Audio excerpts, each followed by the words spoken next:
Oats and oatmeal are commonly consumed in the West as a breakfast, but are they actually healthy?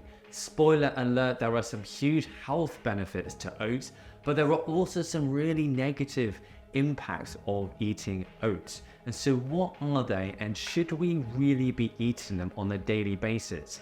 Well, in this video, I'm going to explore the upsides as well as the downsides of eating oats on a regular basis.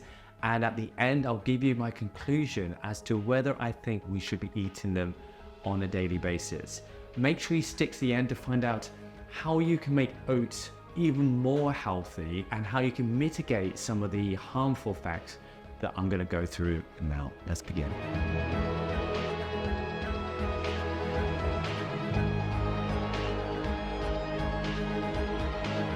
Hello and welcome back to the channel where we're all about helping you to live your best life, and in this video we're going to look specifically at oats. So firstly, where do oats come from? They're grown in the field and then they're harvested where the impurities are then taken out, and then they take away the inedible parts, so like the husk, and then the oats are processed into the different types that you can then buy in the supermarket. The types will range from the still cut, more whole grain form of the oat to the more instant, more refined version of the oats. And depending on the type of oats that you have will depend on what effect that has on your body, and we're going to go through this also in this video. So what are some of the upsides of oats? There are quite a few health benefits to oats. Let's have a look to start with at the nutritional content that it has. So firstly, it is 60% starch, which is carbohydrates. So the majority of the content is carbohydrates, which is very, very common for a grain.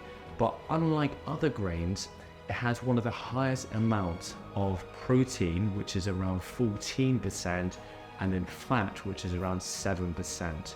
Now, as you would have seen in previous videos, fat and protein, if you have that alongside the carbohydrates, it actually helps to reduce the blood sugar spike. One of the problems about foods that are high in carbohydrates is that it will very quickly turn into sugar and give you a blood sugar spike, which is linked to disease and weight gain. But if you've got the fat and protein alongside it, it actually mitigates that.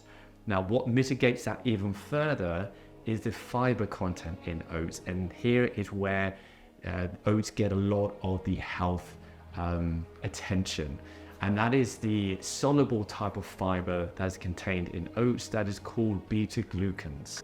What makes beta-glucans very special is that it will absorb into water and form a gel-like substance in your gut and line the outside of your gut to improve digestion. On top of improving digestion, it will slow the release of sugar from the oats, but also other foods that you may be having with it, into the bloodstream, and therefore actually reduce the blood sugar spikes. So although oats is high in carbohydrates, unlike other grains, it doesn't spike your blood sugar nowhere near as much. Now, particularly if we combine this fiber with the fat and protein, then we really do reduce the blood sugar spike. But also, while we do that, at the same time, we can also increase the satiety, i.e. it makes you feel full for longer, and it has a slower release of energy throughout the day because you're getting a consistent release of energy from the oats, and it helps to reduce the urge of snacking across the day. And this is one of the main things I particularly find from having oats, is that I really rarely have any urge at all to eat until lunchtime. Beta-glucans is also associated with a reduced cardiovascular disease risk. This has been studied and approved by the FDA.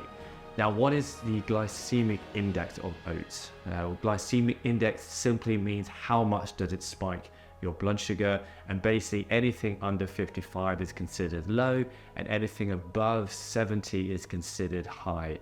Now, this is where oats get interesting because there is a range.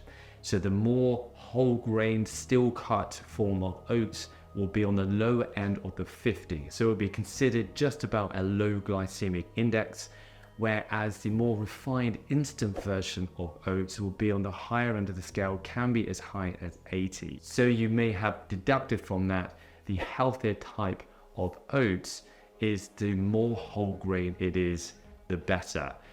When we start to refine the oats, it can be broken down in your system much quicker, and therefore it's going to give you a higher blood sugar spike. But often what also happens is they strip away some of the other nutrients go along the side the oats that can then also aid in increasing your blood sugar spike. Now, before I go through the downsides of oats, please can I ask you a very small and quick favor, and that is to subscribe to this channel if you want to see more videos like this one, and also if you want to see better content going forward. Thank you very much in advance. So some of the downsides of oats, well, the main thing to notice straight away is that, as we've already mentioned, the majority of the contents in oats is carbohydrates, and carbohydrates will very quickly turn into sugar, and so you don't want to consume a huge amount of oats because of this reason.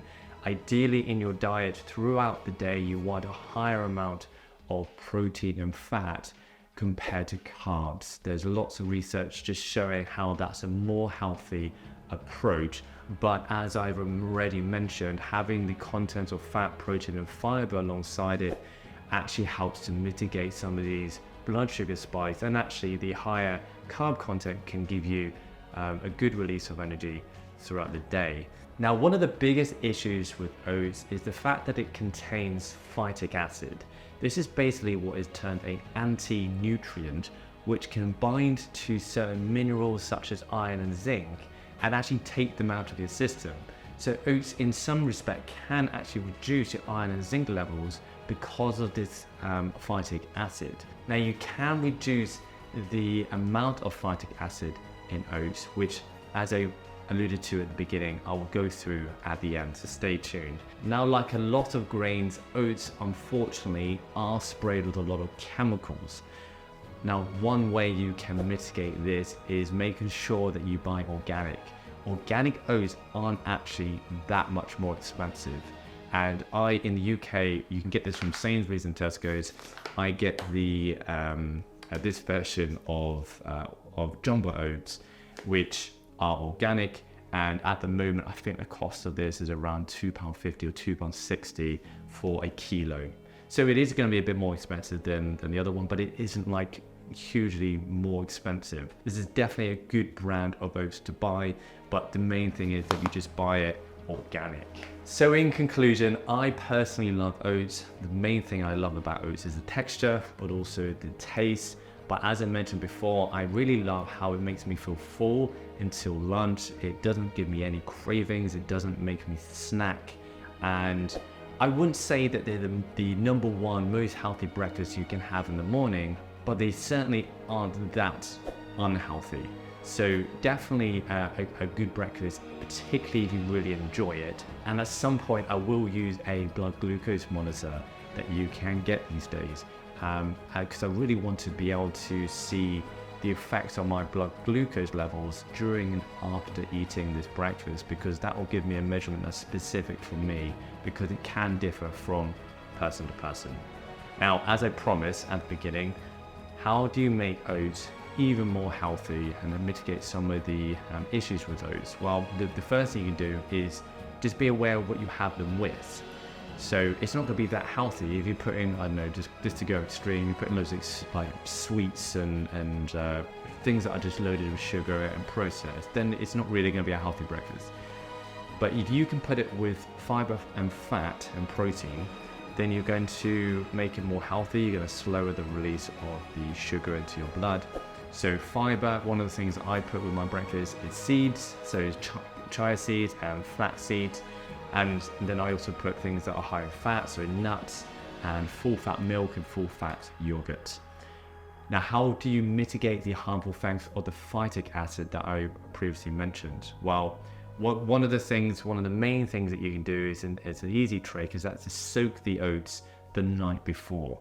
Interestingly, this activates an enzyme that will break down some of the phytic acid and lower the amount of phytic acid in the oats, and therefore will lower the effect it will have on sucking some of the nutrients out of your body. So I eat oats every day as it gives me good energy and I really enjoy it. But there are lots of other things that I tend to do in the morning that will turn my morning routine, and that helps me give me more energy and performance and makes me feel amazing. If you want to see more about that, then I would really recommend to check out my video here where I will go through that, and I'll see you on that video. Thanks for watching.